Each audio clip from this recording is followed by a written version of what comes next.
to Geek Therapy Radio. You've got your mental curator, Johnny Hemberger. Hope everybody is doing well out there.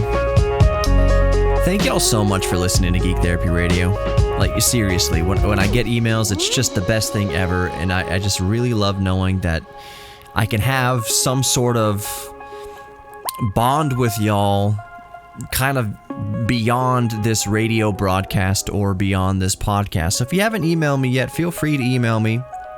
I respond to all of them unless I just am terrible and it slips through the cracks or something and I respond to it later. So I respond to everything. I just don't,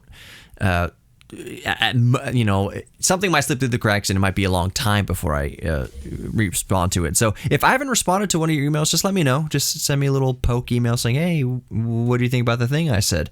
And I will respond to it. But the reason I bring that up is I just recently had a birthday and I got a few emails from some of y'all saying happy birthday to me and checking in on me and the boy, and by the boy I mean my son Riker and the family and stuff, so I very much appreciate that. And y'all help make my birthday special. I turned 38 years old, and I know some of y'all listening are maybe a little bit more wiser in years, I guess I could say it diplomatically. 38, I could still feel like I could probably still jump over a fence when I was 38. I don't know, man. Mentally and like spiritually and emotionally, maybe not emotionally 18 years old, but mentally I feel like I'm 18 years old. I look at a skateboard, I'm like, I could totally ollie up that set of stairs or ollie off a set of stairs or do everything I used to do when I was 18 years old. I still feel kind of young and virile like that. Like I can just do anything. Like I'm still invincible. But then I try some things and my body's like, nah, you're 38, bro. Maybe want to hang up that skateboard a little bit. Not hang up the skateboard. I don't encourage anybody to kind of hang up their passion, but I'm just saying, as we get older, I am just learning that my back is saying things differently than my heart says, if I can put it like that. So, I don't know. I don't know what got me thinking of the subject, other than I recently had a birthday. Some news. So I think what I'm going to do later in the show, I think the bulk of this show, unless I get off on some side tangent, you'll know what the bulk of the show is going to be about when you read the title and read the description. I don't even know what I'm going to title this thing yet. But the bulk of the show, as of now, I want it to be Geekin Tabs. Basically, I'm going to go through my Samsung Galaxy Tab S6 over here and just see what I've been kind of perusing while I go to bed. I read on the tablet every night before I go to bed, and I open these tabs. I don't close these tabs because I think, oh, that'll be fun to talk about on the show. So we're going to Geek Tabs later in the show. But I wanted to share with you my newest procurement for the studio here. Yes, I'm still running on 100% solar power. It's 10 p.m. right now. I'm running off my 200 amp hour battery. I didn't get anything new with the solar panel, with my solar array. Actually, I did, but it hasn't arrived yet. I got 100 feet of 12 gauge cable, 2 of them, with MC4 connectors at the end, and I got a ground mount bracket. Or it's just a bracket. You can mount it anywhere, but I'm going to experiment and tinker with putting it around the backyard, because where I have my 4 195 watt solar panels right now, they see sun. I get usable wattage from about 10 a.m. or so, maybe 9:30 until like 3 p.m. in the afternoon. So I get like 5 usable hours there. And I know some of you thinking who use solar panels might be thinking, oh wow, 5 usable hours, that's pretty great. Well, it is great, but I know that it could be better for 2 reasons. And maybe this is what I'm going to spend the first segment on. I got something else for the studio, but I'll mention that probably in the next segment. So I know my solar panels can output more. It's 195 times 4 is 780 watts theoretical output. Sometimes a little more depending on temperature, sometimes less. Usually I peak out on a good sunny day at about 600 watts, which isn't terrible, but I'm leaving 180 watts theoretically on the table. And one of the things I'm hoping to do, it's not because I'm not angling the panels right. I got them at a pretty decent angle right now. The sun kind of lowers and raises in the sky as, the earth tilts and we go through the seasons, but it's at a decent angle right now. Good angle. I did the Coke can alignment. We basically put a bottle on top of the panel and aim it so where you don't see a shadow anymore. That's how you know you're aimed right at the sun for that particular second of the day. I've done that, but my panels themselves, I think they're too hot. I think they're getting too hot, and that is definitely robbing me of output. The panels as they are now are on the metal roof of my patio, white metal roof, and it's just reflecting all that heat right onto the dark panels, from the back of the panels, from the front of the panels, it's all just concentrating heat on the panels, and I know the panels are getting hot, and when they get hot, their output reduces. So ground mounting over the nice, cool, comparatively cool soil in my backyard, in the grass, that should up my output and get more hours of output through the day. I can get it basically from 7 or 8 a.m. all the way to 6 p.m. out there. Let's talk more about that coming back. You're listening to Geek Therapy Radio. Don't go anywhere. I love this bump music. It's Adam Young, the Owl City guy. Pale Blue Dot.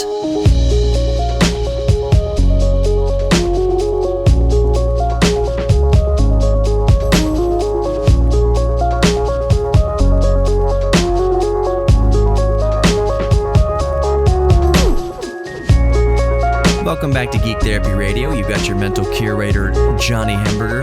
What I just did there so slickily at the end of the first segment was called hitting the post. It's a radio term that disc jockeys use. It's where you cut off what you're saying at the right second to hit that post. And it's what disc jockeys do all the time. So when you listen to like 94.5 The Buzz or whatever the rock station is in your local area on the FM dial, you'll hear the DJ talk, and then they stop talking right when the lyrics of the song come in, and that's called hitting the post. Now, to let you behind the curtain a little bit of how radio works, you can see the whole hour, I mean, really the whole day is pretty much planned out as far as what songs are playing and when. But when the record labels send the songs for the radio station to use, there's like metadata in that file, and part of that data says that, okay, when this song starts, there's 13.67 seconds before the first lyric comes in. So what disc jockeys see, and it's the same thing on the tail end of the song.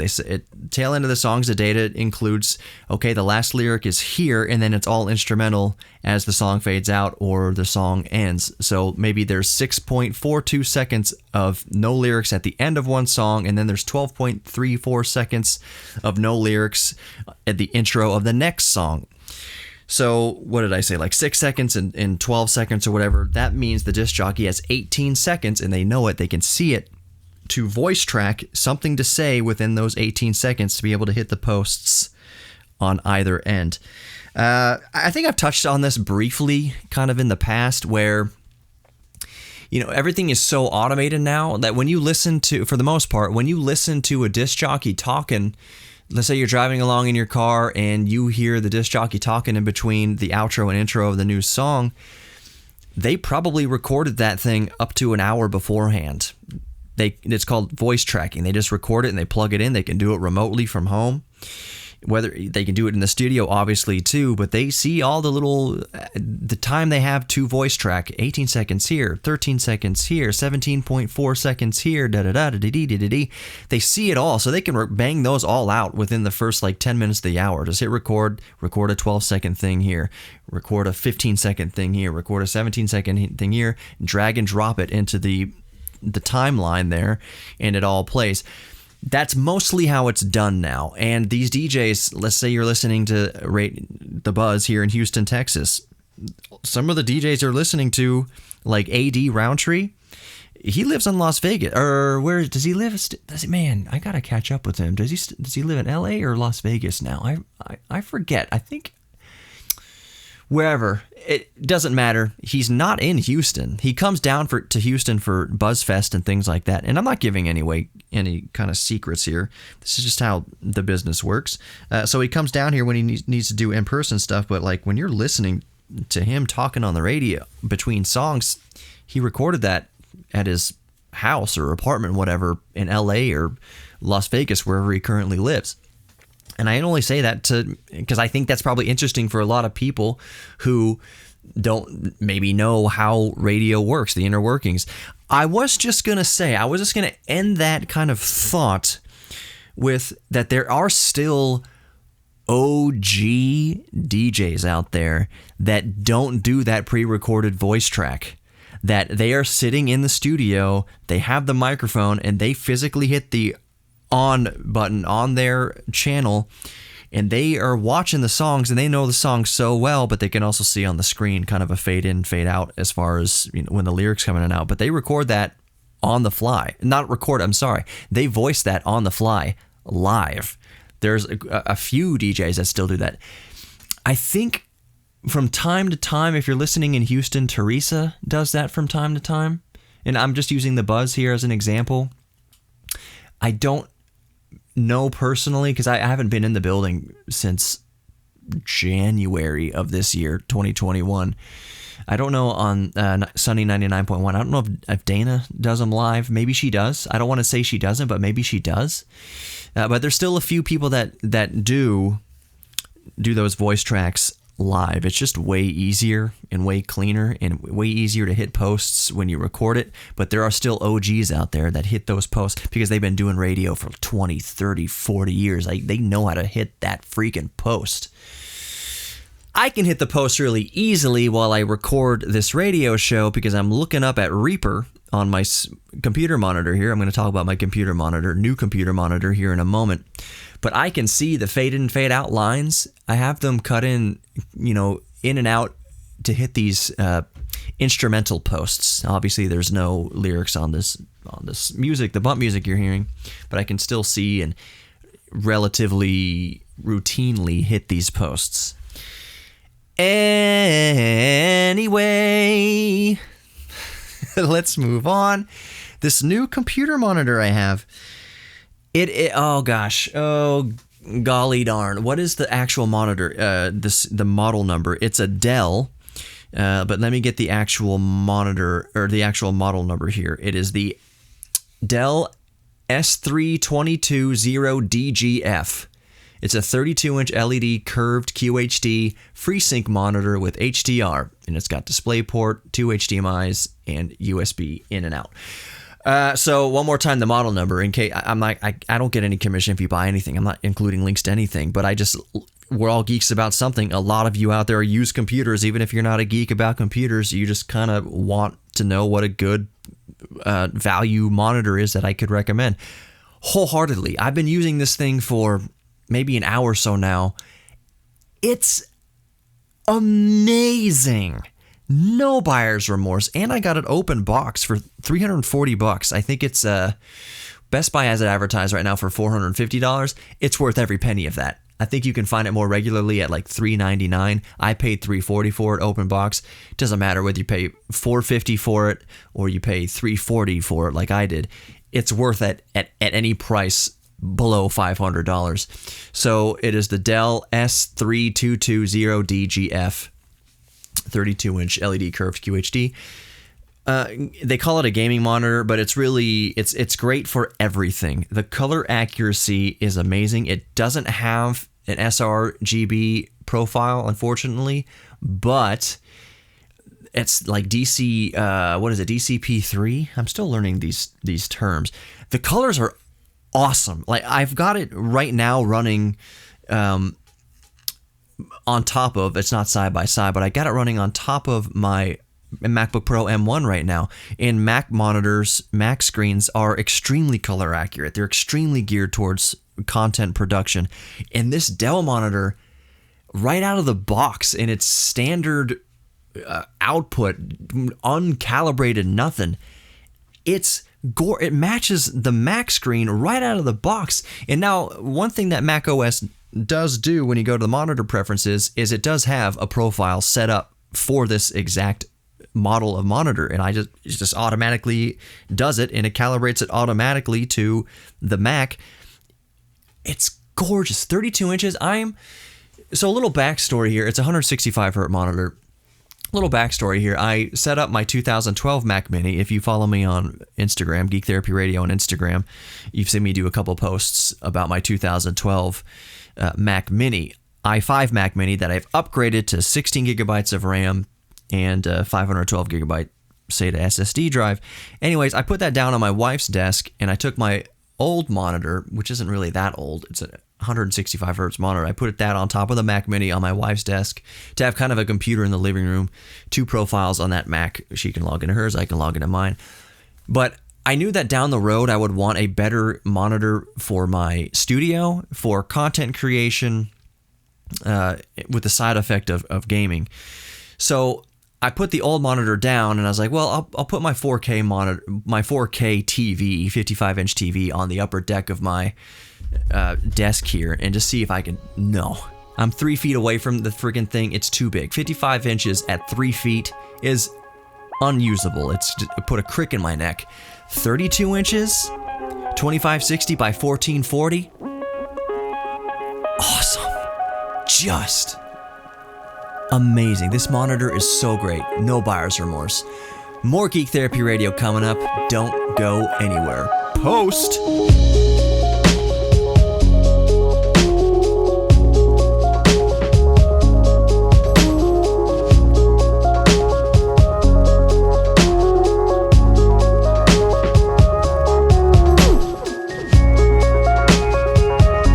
Back to Geek Therapy Radio. You've got your mental curator, Johnny Hamburger. You can follow me on all the social media, Twitter, Instagram.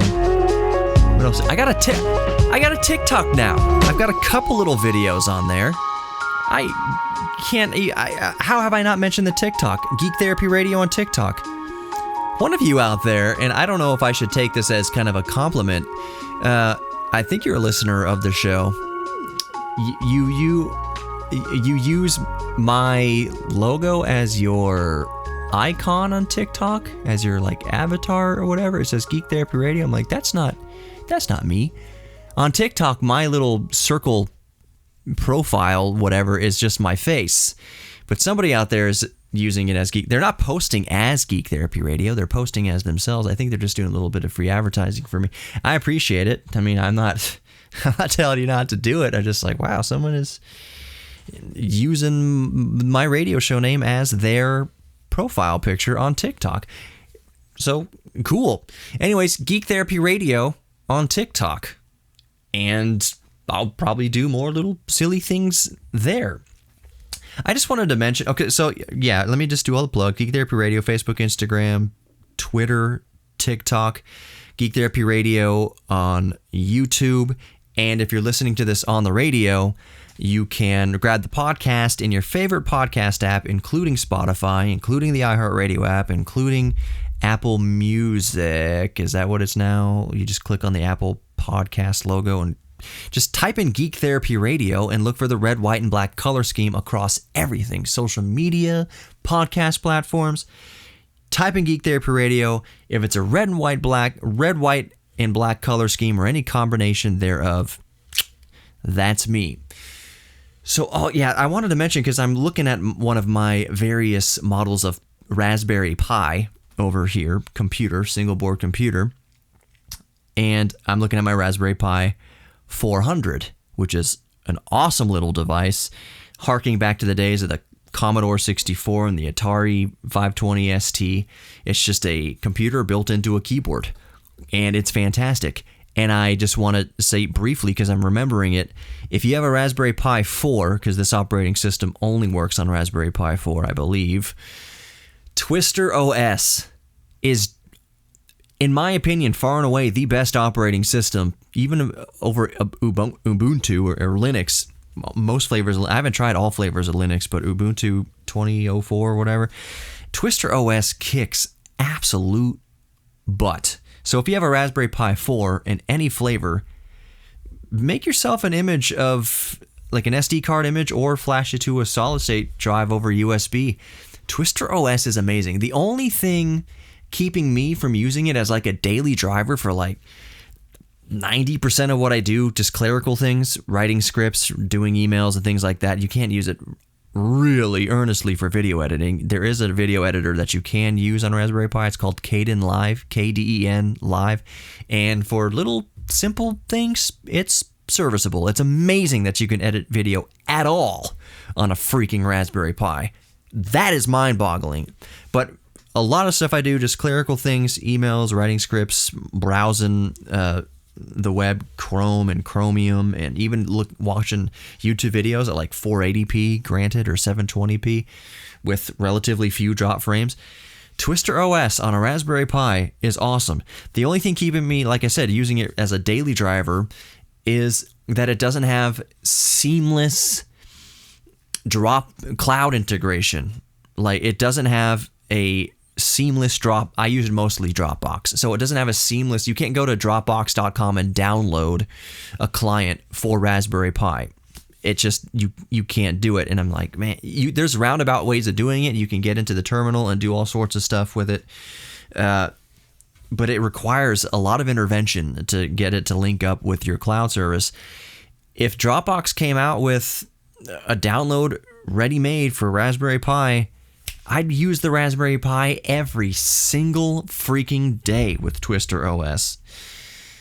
Twister OS has so much other just built-in goodness. It's the best operating system for the Raspberry Pi. Speaking of Raspberry Pi, we will get to Geekin Tabs here in a moment.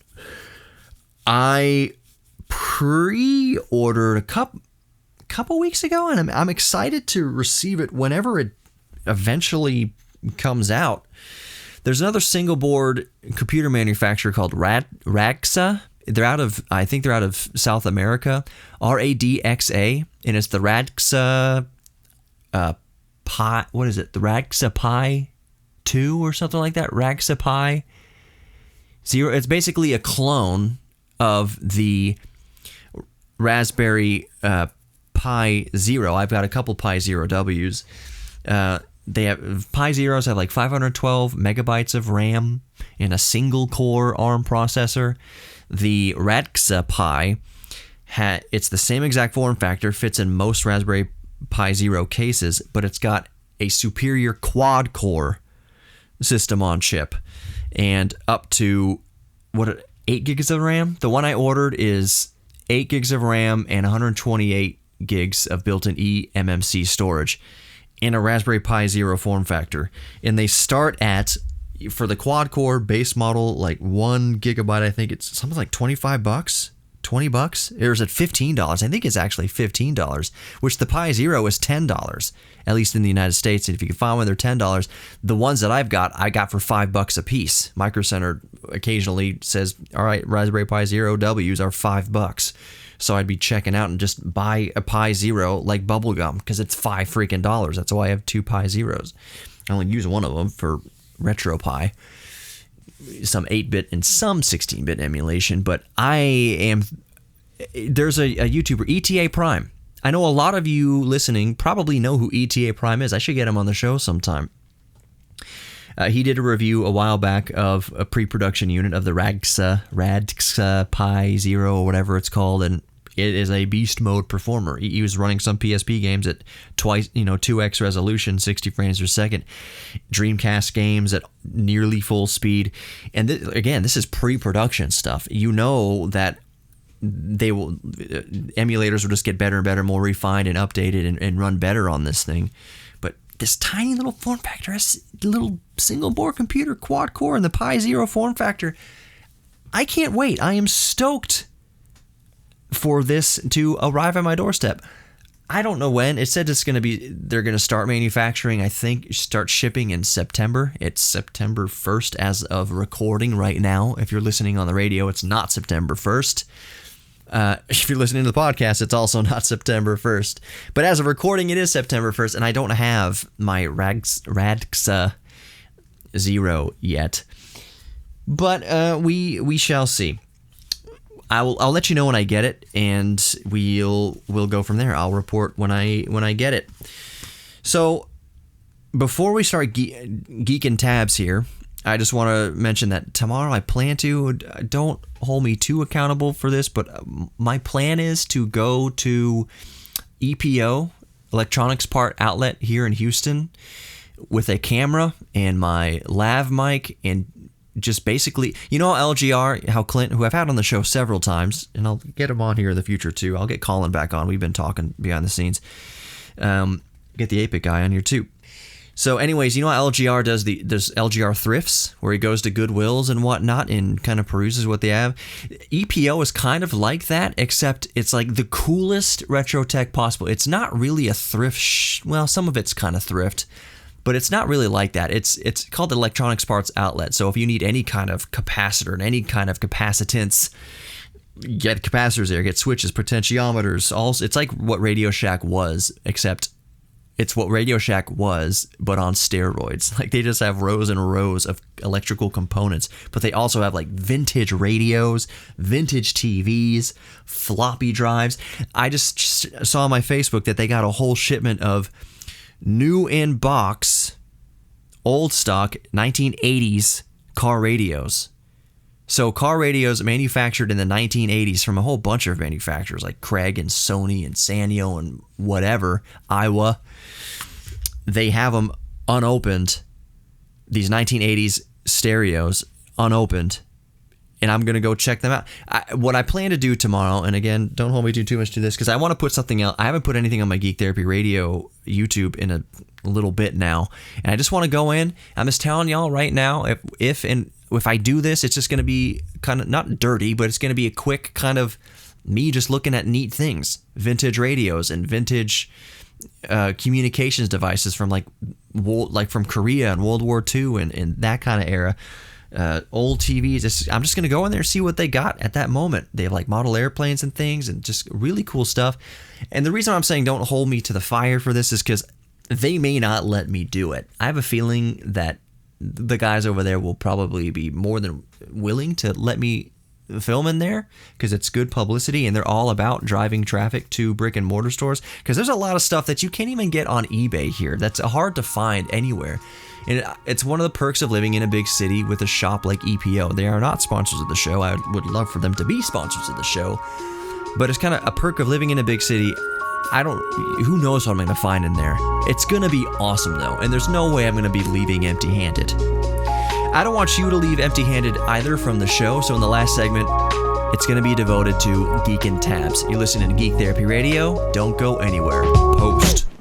Welcome back to Geek Therapy Radio. You've got your mental curator, Johnny Hamburger. Go to geektherapyradio.com to get in direct contact with me. It doesn't put you on any mailing list. It's just the first thing you see is how to contact me, and it just sends me an email. So geektherapyradio.com. My actual email address, if you want to bypass going to the website, is just johnny@geektherapyradio.com. JOHNNY @geektherapyradio.com. And of course, Geek Therapy Radio, all the social media, Facebook, Instagram, is YouTube social media, TikTok. Remember, TikTok. I've got a TikTok now for some freaking reason. But all that stuff, Geek Therapy Radio. And look for the red, white, and black color scheme. That goes for your favorite podcast player, too. If you're listening to the radio and you want to check out Geek Therapy Radio podcast, just type in Geek Therapy Radio on your favorite podcast player, iHeartRadio app, Spotify, Apple, whatever, Pocket Casts. It's what I use on Android and some of my Windows machines. Just type Geek Therapy Radio, look for the red, white, and black color scheme, and that's me. I just wanted to mention, right before we get into Geekin Tabs here, I promise it's real quick. Last segment, I was talking a lot about single board computers, Raspberry Pi 4, Raspberry Pi Zero, and the Raxa Pi. But as far as Raspberry is concerned, I've had Eben Upton on my show. I had him on a couple years ago, and we had a lengthy discussion. So if you go back through, and if I remember, I will put it in the description of this podcast. But I talked to the freaking president and CEO and co-founder of Raspberry Computers. I talked to Eben Upton, and kind of a funny side story on that before we start Geekin Tabs is that I remember in my initial, he's way off in London. I remember my initial email contact with him. We were kind of planning out when to record over Skype or whatever. But for some reason, I didn't plug two and two together that that I was talking to the CEO of Raspberry Pi, and I wasn't blowing him off, but I was just like, I wasn't being super accommodating. He's like, what about this time? Like, yeah, well, I'm at work and I got to do the thing. Well, what about this time? Like, yeah, I mean, I go home at that time and it's kind of downtime, da-da-da-da. And then like the third or fourth email in, I was like, this is the freaking CEO that I'm just talking to. Like, I thought I was going to talk. I thought I was going to be talking to like a marketing like representative, a PR person for Raspberry. No, when I emailed Raspberry about doing an interview, the freaking CEO is the one who was talking to me from the get-go. And as soon as I realized that, I was like, oh my goodness, yeah, whatever works for you is perfect. And I got in trouble. Ooh, gosh, I want to do some Geekin Tabs, but this is a good... Okay, I got really in trouble. At the time that I was recording the interview with Eben Upton, from overseas, time differences, everything. It was like 1 a.m. for him by the time we were recording. I was running the Michael Berry show locally in Houston, and it caught me is kind of a bad way to put it, because I wasn't doing anything wrong. I was still running the Michael Berry show, listening to the station and everything. I had him in one ear while I was recording an interview. Michael came in and Michael got freaking furious when he realized I was recording an interview while working the Michael Berry show. Freaking furious. And if you have listened to Michael Berry and you know when he gets mad, it's not when he's screaming, it's when he gets quiet and he lets the bump music play for a while and it gets really low. He was boiling, and he threw me under the bus. He threw me under the bus that day. He's like, I'm sorry if you're waiting on the phones, but our board op was recording an interview for a little geek show that he does on the weekend. Michael was being an ass, and I consider Michael Berry a friend. We don't agree 100% politically on everything, obviously, but I consider him a friend. I consider him a mentor. On this day, he was irate. Let me just, I'm going to try to say this. Hello, FCC. Michael was being a dick in response to that immediately. I'm not going to say I blame him or he had anything wrong, but when he said like he was recording an interview for his little weekend geek show, like what I was doing didn't matter. Like he didn't start at the same exact place. Actually, he didn't start at the same exact place. Money goes a very long way in this business. I'll just say that. And I don't mean that to slander Michael Berry at all. I just mean he was a very predominant figure here in Houston. A lot of people already knew who he was. He had already made his money. His wife had already made his money. He made friends in the industry who basically, when, who had left? Not Savage. Who was on in Houston right before Michael Berry took his slot?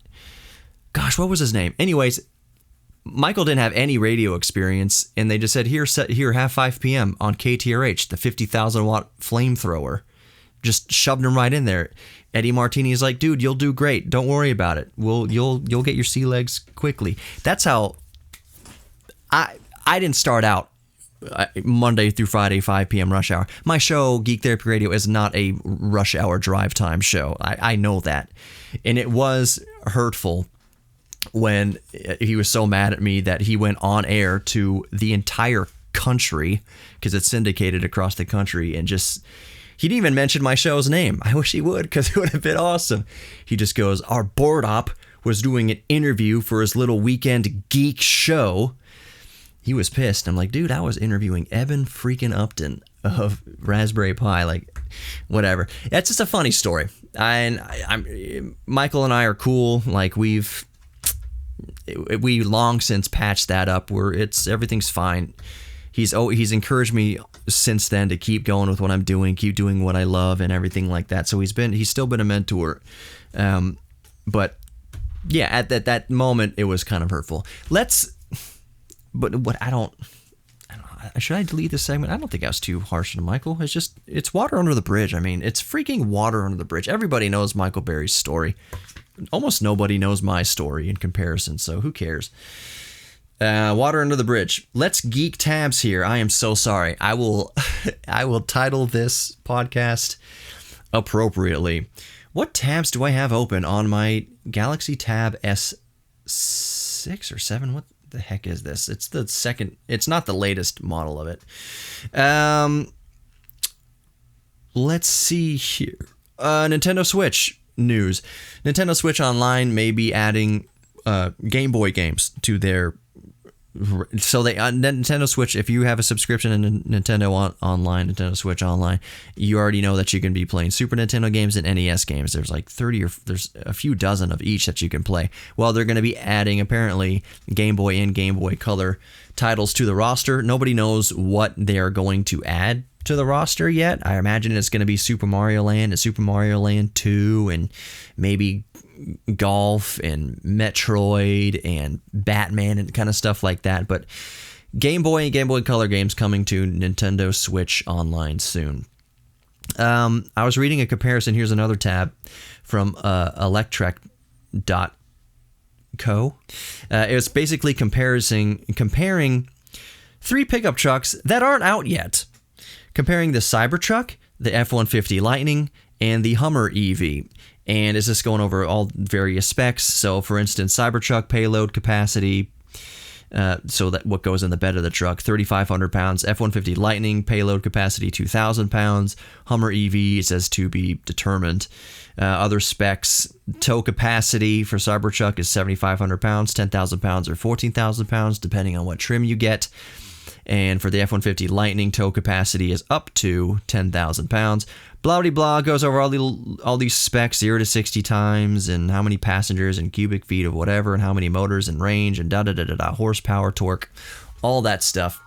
One more tab on the way out here before I tell you that you're loved. Oh yeah, Chevy Bolt fires, and that the new battery is going to give a lot more range. I figured this out. The new battery pack, whenever I get it in my 2017 Bolt, is going to give me almost 50 miles of extra range. That's awesome. I was also looking up input lag for the Raspberry Pi. But that's it for this week. You are worthy of love. Thank you so much for listening. Post.